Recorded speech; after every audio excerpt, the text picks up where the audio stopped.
Welcome again to this evening satsang. And uh, I was thinking, I was seeing Pranya here on the screen, and I realized that Dityaji is on his way back from America back to India, back to Pune. And I think he's going to be stopping by Pranya's house, I think in Cincinnati, to do a satsang there. And so I think with probably in a week or right now, he's probably in Chicago with his relatives there in Chicago. But he's on the way home, and I think he's going to be very surprised to see all the progress that's been made there at the center. This week, I'd like to start with I'm going to turn my view on the gallery and see if we have some who's out there. And this week, I'd like to start with the Gita reading from chapter 6. The Blessed Lord said, "The true renunciate and the true yogi are those who perform dutiful actions without desiring their fruits, not those who, eschewing self-offering, act with ego motivation, nor those who, in the name of renunciation, eschew or avoid action." And I had I had to laugh at myself recently. I went through a period of time in July where I was very, very busy. I had all sorts of things to do, and I was getting busier and busier, and I was feeling, when you get really busy and you got a lot of things going, you start to get a little frazzled on the edges. And then I thought, oh God, I need to find a place to rest here, or I wanted to put things down and just rest. And I had to laugh at myself. I said, because I'm broadcasting this from Ananda Village, and here I live at a meditation ashram, and it's out in the countryside. And it's outwardly very sattvic and calm, and I'm saying, I live in a perfect environment to be perfectly restful, and yet here I am allowing myself to feel like I need to take a vacation and go somewhere peaceful and restful in order to relax. And I just had to stop and laugh at myself. I said, "This is ridiculous." And really, we find ourselves, I think, all of us at different times in our life, we find ourselves, overwhelmed with outward actions. And we said, oh, and we long for, going somewhere, and people think, oh, I'll go to Goa and lie on the beach. Wouldn't that be so nice? Or I'll go up in the mountains and, or whatever it might be. We want to get away from it all. The idea that literally doing that and getting away from it, or perhaps figuratively getting away and allowing myself to relax from the stresses of life. And it's a bit of a delusion, I'm not saying we shouldn't take vacations sometimes, and sometimes we just need to get away from things. Just a change of pace, you might say, is refreshing. But this illusion of not acting, and the idea here is expressed in the Gita, it says you don't find God by not acting, getting away from things. And Swami Kriyananda used to always use the image of, yes, a person, they live their life in busy activity and they long to retire in old age in a nice little cottage by the seaside and then just live contentedly. He says, but typically a person does that, and a month later, they can't stand it anymore. It's so boring. And they can't take it anymore. And it's because we approach those sorts of things from the wrong attitude. But there's also a subtler part of that. And I wanted to, and as I was laughing at myself when I saw this thought crossing my mind a while back, that there's this thought that we find by not exerting ourselves, there's a thought that is pleasurable.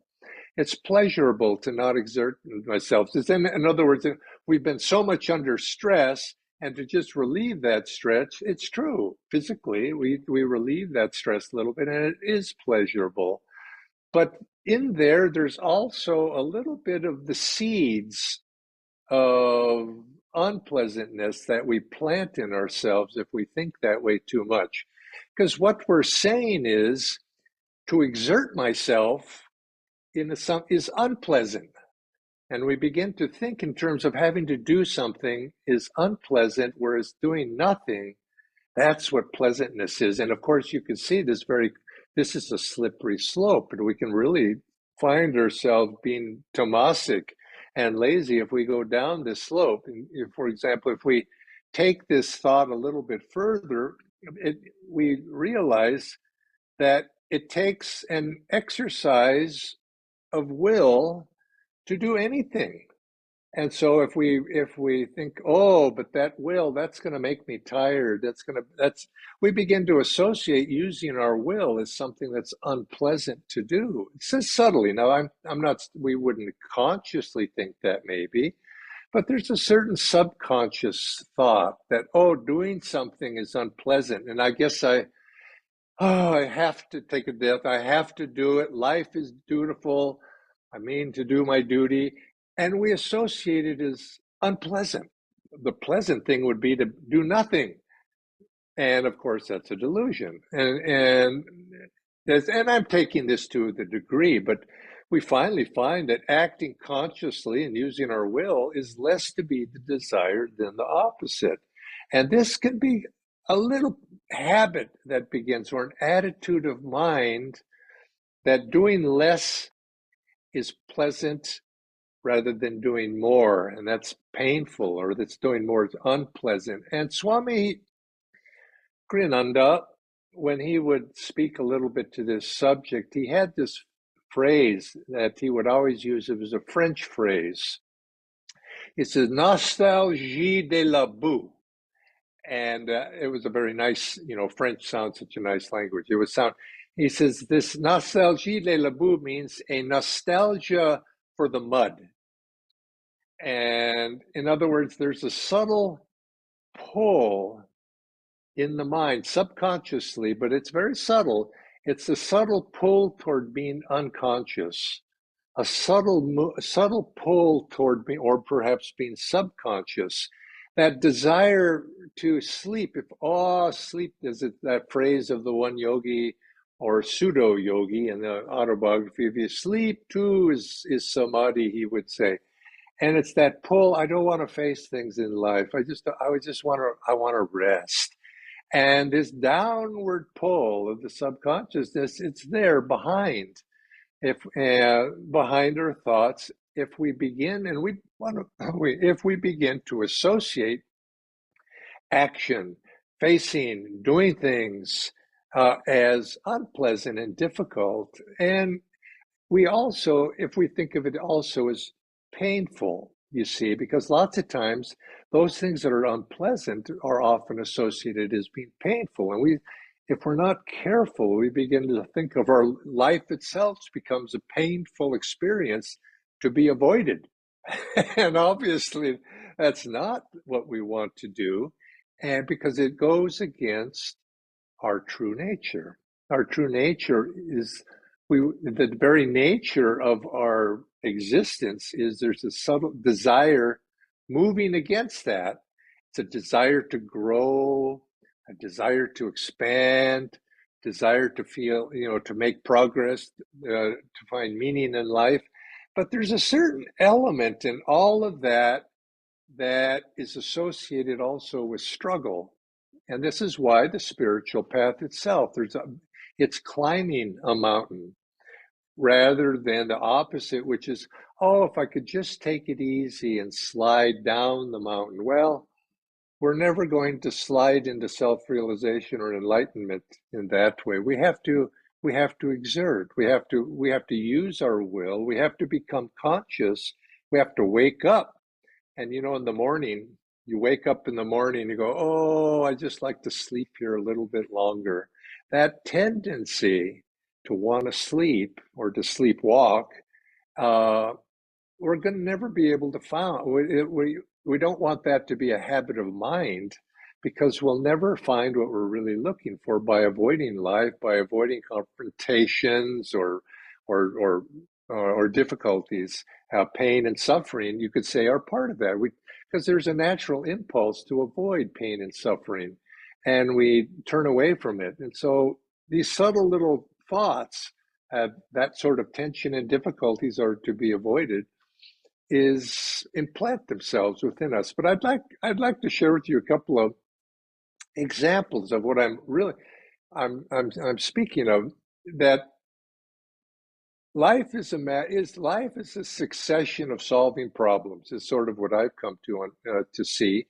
You just have to do one problem, and it's a problem is not a bad thing.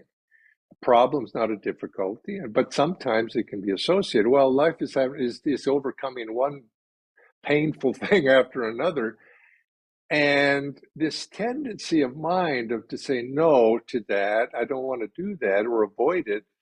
If it implants itself, we have to be careful. So, for example, uh, saying no to a project, your plate is full. This is how it started with me. My plate is full. I've got all sorts of things to do on my list of things to do, and uh, you know, to to start to reject that. But here comes another thing in life. Perhaps there's a conflict in your family, conflict in your own life, and you need to resolve that conflict. It's just something that's there, and it's your duty. As a conflict arises, you have to resolve it.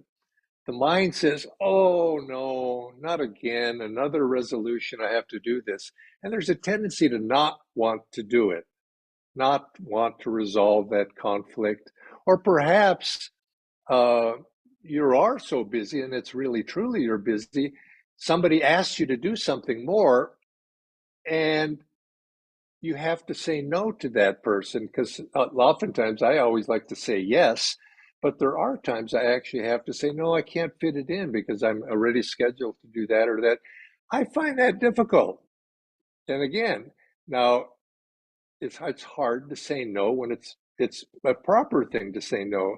And I avoid being honest with people, and perhaps I commit myself to doing things which I shouldn't have done, and I end up disappointing somebody. So I don't want to do that. So, but yet it takes a certain amount of courage to even say no sometimes, or to resolve that conflict, or to listen to somebody with you don't really want, somebody's trying to explain something, you don't want to listen to them, you don't want to give them time, and or perhaps it's somebody you disagree with, and you don't want to hear them out, you might say. That can be hard. It's painful to have to sit there and listen to somebody that maybe you don't agree with, but you need to do it because it's the right thing to do for that person's welfare, or it's a family member. That's difficult. So difficulties are not necessarily are come in subtle forms. To wake up, I mentioned waking up in the morning, to get up, and you feel so exhausted. It's dark outside still, but you feel exhausted, but you got to get up. That's a hard thing to do sometimes. Or staying, you might say, have you ever gone to a social, this happens to me. Have to go to various social events, and I just don't like social events in general. Not some are okay, but I just say, oh, I got to be here, and so I kind of don't want to be there, and so it's painful to be there. You might say, not painful, but you don't rather not be there, but you do it because it's the right thing to do, and you're expected to be there. You have to be there, and so you force yourself. You have to be able to summon up the ability to say, yes, I'll be here. I'll engage. I'll do what's needed to happen. I'll be joyful when I'm perhaps a situation is wanting my only feeling is I want to escape, or perhaps and then somebody comes around with food and drink and all sorts of things, to beverages and things that are perhaps not good for you, and just gonna they're not healthy, but you're at a social event. Sometimes you have to eat, okay, I'll take one of those to please the hostess. These little silly day-to-day things are something you sort of have to do when your mind says, no, I don't want to do it. But you say, yes, I'll do it because it's the right thing to do. Or traveling with, if you've had children and traveling with kids, it's on the one hand, you don't want to, that, oh my God, the kids are, it's not easy, but yet, you want to do it because it's for the welfare of everybody. The family's better off, everybody's better off to do that. But there's a certain resistance that comes. And in all things in life, there's a certain, they're good. We know that the right thing to do. We know we should do it. There's part of it that wants to do it, but there's this other side that nostalgie de la boue of one is, oh, do I have to face all this? And this interplay of forces within us is going on all the time. And even these are just everyday things that, how do we face them? And the tendency, if we're not careful, the tendency is to say, no, I don't want to do it. No, I'll do it, or if I will, I'll do it reluctantly. But the devotee, we learn that that's not a very good direction to go in, because we never overcome the pain, or if you want to call it pain, we never overcome the pain that way by avoiding life's challenges. We have to face them, but not grudgingly. And I think even we would take it one step further to actually choose to do those things. When you see that little tendency of wanting to reject, not wanting to get up in the morning, not wanting to do this or that or the other thing, if you notice it, the way to overcome it is to go the opposite, I find, is to train our mind to choose it. Say, I'm going to choose to do that.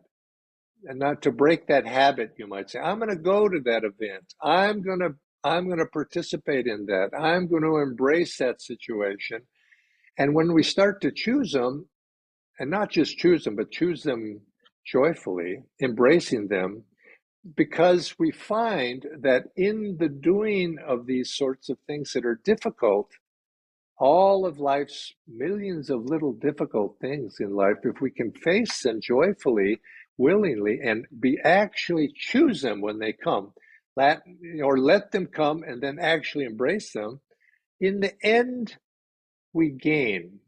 And I think the point I'm trying to make here is that choosing or embracing that which comes to us, which may seem difficult, if we can learn to choose and say yes to it, we gain a sense of control over the circumstances in our lives. And I've noticed that when things get hectic in my life, and oh no, not another, this, I've got to do this. Oh, and they seem to run after me. They get worse. The more I avoid circumstances or things like that, the more hectic it seems to be. And you think I want to run off to Goa and lay in the beach, they're going to follow you. And then the next time they come easy. We never overcome and gain control of our lives or control of the circumstances if we run away from them. And this is what Swami, we say this over and over again, say yes to life. This is what he meant by that. If we say yes and embrace life, we gain a sense of control over the reactive tendency to reject. And we're affirming that upward flow of life force in the spine, that upward flow that embraces life. And in the process of that, we gain a sense, life itself begins to take on a sense of deep meaning for us when we face the difficulties in the spirit. And actually, to some degree, those difficulties actually begin to melt away. We find that they don't harass us quite as much. And so to do what we need to do in the right spirit actually brings joy. And you begin to, you find that renunciation, thinking that we're just going to turn our backs to the life, we can't. Actually, it says later, and it says in the Gita, inaction is impossible, because even breathing is an action. Even just being awake is an action. And as long as we must act in life, act consciously, willingly, and ideally act a little bit joyfully, and we find that we overcome the attachment to action. Because if we reject any sort of difficulty or painful situation, there's an attachment there. We're trying to get away from it. And the yogi is never free until we overcome attachment to everything. And the only way you can test yourself is see if you're running away from something, anything, there's an attachment there. And the deeper side of this, which I can't talk about this too much today because it's a big subject, but I want to come back to it at some other time. There's an actual physiological phenomena that is taking place as this process. We talk about it in a spiritual way, in saying yes to life and attitudes, but there's actually something going on physiologically in our brain that when we do any pleasurable activity that we like, we satisfy our likes and dislikes. Let's say ice cream. I'll use as an example. When we say, "Oh, I like that," there's actually a chemical released into the brain that gives us that physical pleasurable feeling. It's dopamine, and there's probably other ones as well. I'm not a medical man, but uh, but let's just say this dopamine is released into the bloodstream, and you feel good. And the brain, the body says, "Oh, that felt good. Let's do it again." And you do it again. "Oh, let's do it again." You do it again. And you keep doing this. And pretty soon the brain begins, a couple things happen. One is you become addicted to doing something because it feels good. And you want to repeat that pleasurable activity. And all of us look in our lives, we can see this. You eat that one cookie, or as they say, the advertisement for potato chips, I bet you can't just eat one because it's so good. You want two or three or four. Well, that's that dopamine. There's a pleasure chemical within us that's reinforcing that. But uh, it's an interesting thing.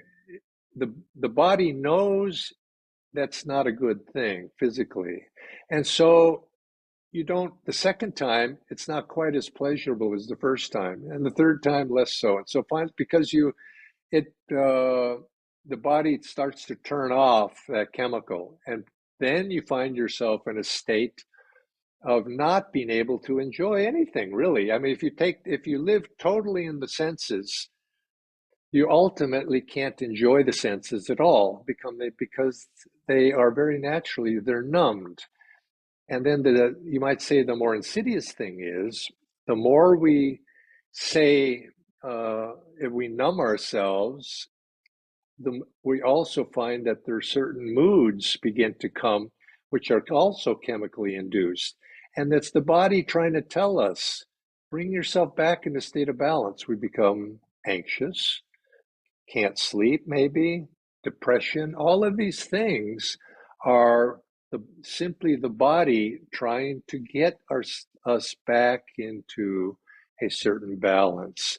And so you find that, well, here's the point I'm trying to make with this, that it's also to avoid unpleasantness is also a way we think that we're going to bring pleasure to ourselves by avoiding unpleasantness. And in the same way, we dull our ability to enjoy life if we just can try to avoid pain or suffering or pain or discomfort or unpleasantness. To make that a habit ultimately dulls us. And it's very strange, but this is what happens.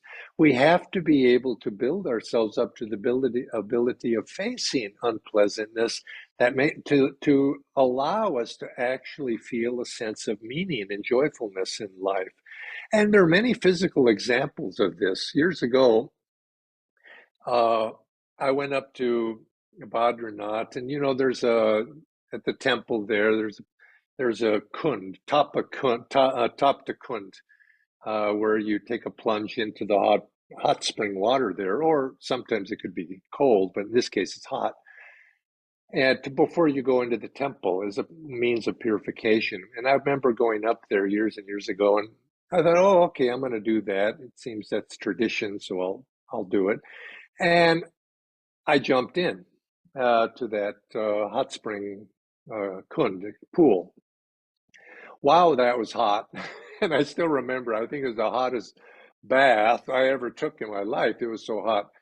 But when I jumped out, it was just like blissful. And it was a very physical feeling. But it was also somewhat inwardly also felt very, because it was a release. It was just, I felt myself surrounded by an aura of sort of vibrancy because of I was stimulated. And it's same thing too. Why do people like certain spices? And on the one hand, they're hot, but on the other hand, there's a certain pleasure behind the hotnesses too. And so, why do we do anything? Why do we do puzzles? Puzzles are attractive to some people, and because they're hard. Why do we challenge ourselves in anything? Why do we exercise? Why do we meditate? To sit down and meditate takes a certain effort, actual use of will. To do our kriyas every day takes effort. It takes concentration, and we apply in ourselves. And the easy thing to do would be to do nothing. But then we know that doesn't bring joy. And so too with our attitudes. The key to all of these things is exercising the will by making a conscious choice ultimately brings us a sense of upliftment. And doing so, secondly, and doing it cheerfully or willingly is important too. So coming back in action, as much as we think it's attractive, or going away from action, or going away from pain, or going away from difficulty, life itself is difficult. But it's impossible to correct it and get away from it by avoiding it. We're compelled to act. So if that's the case, why not act in the right way? Live consciously and avoid that temptation to dull ourselves or trying to forget oneself in fantasy or daydreams, sense pleasures, or, all those things that in some way induce a sense of forgetfulness, as pleasant as they are sometimes, of facing what we need to face in life. Now, I'm not saying we shouldn't sometimes, we sometimes all need a little vacation, but don't make a vacation a habit. That you have to take a vacation in order to succeed in life and do what you need to do. Because there's this little other attitude behind there. And then you could say it around for the other way, is by choosing to do the hard thing in life right now rather than putting it off, and doing it with a good attitude of calmness, non-attachment, sense of dharma. We find that happiness comes as a result. It's the reward. When we do the right thing, when we do the difficult thing, sometimes even if we don't succeed at it right now, but the fact of engaging with life gives it meaning, and joy will come in that way, not by running away from it. And you could say that there's even physical therapies that speak of taking a dopamine detoxification. In other words, depriving oneself of dopamine now, because when you deprive it now, the body will rebound and bring a pleasurable feeling later. Now you think, oh, that sounds kind of odd, but think we do it all the time. Think of exercise. We exercise now, and it says, oh, I don't want to exercise. I don't want to do that. But we know if we exercise now, we're going to feel good later.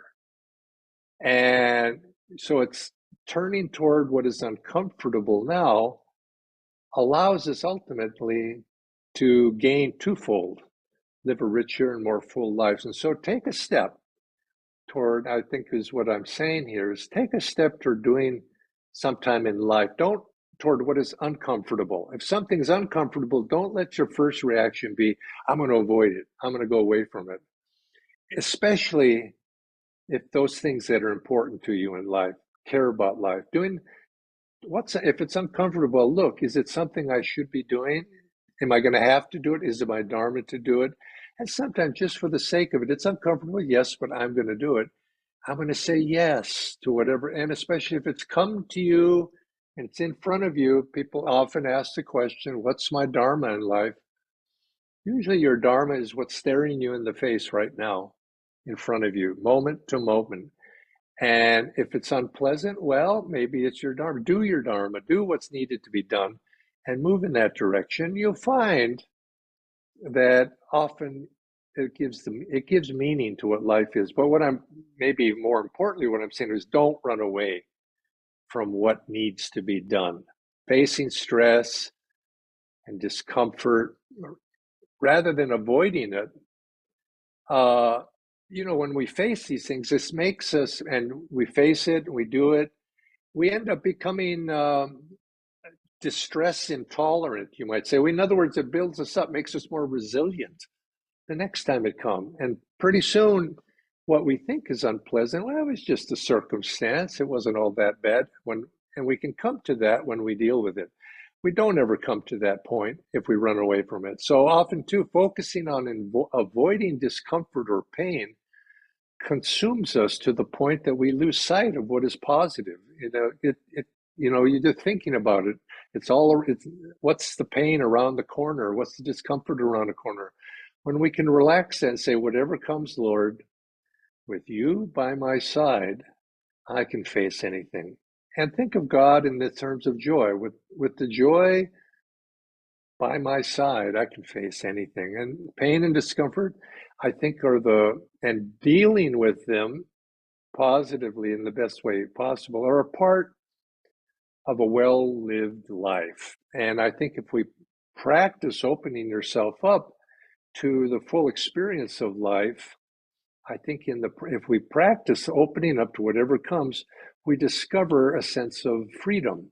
We're not afraid of anything. Whatever comes, Lord, comes from you, and I'm going to do my very best. And sometimes it's not so pleasant, but it's coming from life itself, and so I'm going to face that. And we find that a certain freedom and joyfulness comes in, and nothing can phase us after a while. Everything we see is there's God's hand is working right behind everything. So take that thought, take it into your actions, and don't necessarily think of just the big things. It's the little things in life that add up. It's the little, you put a million little things, that are bombarding us every day, and we go, oh no. So if you see that happening, remember, no, okay, God, we're going to one at a time. And when you face the fear of that, fear disappears. Fear disappears, and they start to run away from you.